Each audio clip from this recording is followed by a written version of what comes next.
As I approached the front door, the familiar comfort of home felt strangely distant. Standing there was my husband, Alex, with a young woman by his side, her face unfamiliar and unsettling. Her confidence seemed to fill the space, and I felt a chill as Alex looked at me with a strange smile. "Meet my new wife," he said, his tone casual as though this was an ordinary introduction. The shock hit me like a wave, making it hard to breathe. "What are you talking about, Alex?" I managed to ask, trying to understand his cold, detached expression. "This isn't a joke, right?" But his reply shattered my last hope. "No, it's real. I'm divorcing you. From now on, she and I will live here," he said, gesturing to the woman who gave me a dismissive look. The reality of the situation sunk in as he added, "You don't belong here anymore." I stumbled back, barely able to process what was happening. This was my home, our life, our memories. How could he toss it all away so easily? As I looked around, memories of laughter, shared dreams, and love filled my mind. It felt impossible that this same man, the one I trusted with everything, was now casting me aside with a stranger at his side. "Why are you doing this, Alex?" I asked, desperation in my voice, hoping for some explanation, some sign of regret. But his gaze remained cold. "I'm the owner of this house now. I've been planning this for a while. You're no longer needed here, so please don't make this harder than it has to be." With those words, he shut the door on me, shutting me out of the life we had built together. Standing alone in the cold, I felt my world crumbling. For a long time, I just stood there, paralyzed by disbelief. My name is Rachel, and at 33, I thought I had my life figured out. I worked as an assistant at my father's small business, helping him keep things running smoothly. After my mother passed away, I took it upon myself to care for him and be the daughter he could rely on. Dad and I had a close bond, strengthened by years of shared memories and mutual support. When I met Alex, it was like a spark of hope, a chance to build my own family and happiness. He'd joined the business as a manager, and his easy charm won everyone over, including me. I fell hard, captivated by his kindness, dedication, and the sense of stability he brought into my life. But now, in the face of his betrayal, I realized that everything I had believed in was a lie. Left with nowhere else to go, I walked aimlessly through the streets, numb from the pain. My mind raced, trying to understand what had gone wrong. Who was this woman, and how long had he been planning this? Desperate and alone, I thought of the one person I could turn to, Alex's mother, Linda. She was strict and reserved, but she had always been supportive in her own way. Calling her was my last option, and I hoped she would at least hear me out. I dialed her number with trembling fingers, and she picked up almost immediately. "Linda, it's Rachel," I began, my voice shaking. I told her everything, and to my surprise, her tone grew icy and determined. "Stay where you are, Rachel. I'll be there soon." Within minutes, Linda arrived, her face set with anger. She opened the door and motioned for me to get in, not saying a word as we drove back to her house. Once we arrived, Linda made us tea and sat me down, her expression a mixture of frustration and concern. I knew Alex had a reckless side, but this... She trailed off, shaking her head. "I never thought he would stoop this low." Her words gave me a glimmer of hope. Maybe I wasn't as alone as I felt. Linda, the woman who had always seemed tough and unyielding, was now showing me compassion. "You can stay here as long as you need, Rachel," she said firmly. "And don't worry, we're going to make sure Alex pays for what he's done."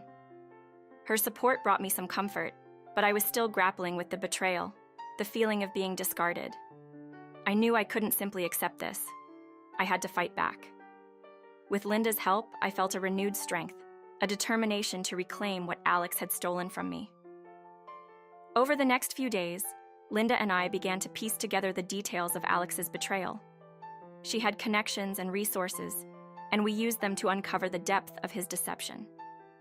It turned out Alex had been planning this takeover for months, quietly moving assets, manipulating accounts, and hiding information from both me and my father. It was clear he wanted control, not just of our home, but of everything my father and I had worked for. Linda was furious, and her anger became fuel for my own resolve. "We're not going to let him get away with this," she said, her eyes fierce. With her guidance, we gathered evidence, preparing for the confrontation we knew was coming. Alex might think he had won, but he underestimated the power of those he betrayed. The day of the confrontation arrived. We drove to the house that had once been my sanctuary, my place of comfort and love. Linda's presence by my side gave me strength, her calm determination a stark contrast to the turmoil I felt inside. As we approached the door, Alex opened it, his face falling as he saw us standing together. "What are you two doing here?" he sneered, attempting to maintain control. Linda stepped forward, her voice cold. "We're here to set things straight, Alex. Let us in, or we'll take this to court." Reluctantly, he stepped aside, letting us in. His new wife sat on the couch, watching us with a mixture of curiosity and arrogance. But as Linda laid out our evidence, her expression changed. Linda's words were sharp, each one cutting through Alex's facade. "You thought you could get away with this?" she asked, her tone dripping with disdain. "Did you really believe no one would find out about your lies, your manipulation?" Alex tried to deflect, but Linda was relentless, presenting proof of his forged documents, his hidden bank accounts, and his betrayal. "You took everything from Rachel," she continued, "but that's over now. We're here to take back what's ours." Alex's new wife looked horrified, her smug confidence disappearing as the reality of his actions became clear. She had aligned herself with a man who had built his life on lies, and now the truth was crashing down around them both. As Linda confronted Alex, I watched him squirm under her scrutiny, his once cool demeanor crumbling. "You never cared about anyone but yourself, did you?" I asked, my voice steady but filled with hurt. "You took advantage of my trust, my love. But you're not going to win this time." Alex looked at me, and for a moment I saw a flicker of regret. But it was too little, too late. He had made his choices, and now he would face the consequences. Linda didn't let up, pushing him to admit his wrongdoings, and as he struggled, I felt a strange sense of closure. The man I had once loved was gone, replaced by a stranger who had betrayed me in the worst way possible. The aftermath was swift. Alex's new wife left him, repulsed by the depth of his deception. He lost his position at the company, forced out by a board that no longer trusted him. With no job, no home, and no one to turn to, Alex became a shadow of the man he once was. Meanwhile, Linda helped me reclaim my father's business, supporting me as I took on the responsibilities he had once handled with pride. Every day I worked harder, driven by a sense of purpose and the desire to build something real, something honest. Linda, who had once seemed so distant, became my greatest ally, guiding me through the challenges with wisdom and unwavering support. Life began to take on a new rhythm, one that felt both foreign and liberating. I had lost so much, but I had gained something far more valuable: my independence.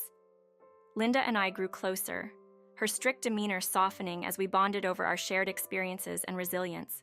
She taught me the importance of standing tall, of not letting betrayal define me. Together we rebuilt the business, turning it into something that honored my father's legacy. I found peace in the work, in the knowledge that I was creating a future that no one could take from me. Linda, who had once seemed unapproachable, became a true friend, a mentor, and a mother figure. Over time, the pain of betrayal faded, replaced by a sense of strength and clarity. I realized that Alex's actions, as devastating as they were, had led me to a path I might never have found on my own. I had Linda's support, a thriving business, and a newfound sense of self-worth. I was no longer the woman who had been cast aside. I was someone who had fought for her dignity, her family, and her future. I knew there would be challenges ahead, but I also knew that I was ready to face them. The scars of the past were a reminder of my journey, a testament to the resilience that had carried me through. In the end, I was grateful, not for the pain, but for the lessons it taught me. Linda's presence in my life had been a gift, one that transformed me in ways I hadn't expected. She showed me that family isn't always defined by blood, but by loyalty, trust, and love. Together, we continued to build a life grounded in these values. A life that honored my father's memory and our shared strength. As the years passed, I looked back on this chapter with pride, knowing that I had emerged stronger, wiser, and more resilient than ever. The betrayal had hurt, but it had also led me to a new beginning, one filled with hope, purpose, and the unwavering support of a family that truly cared.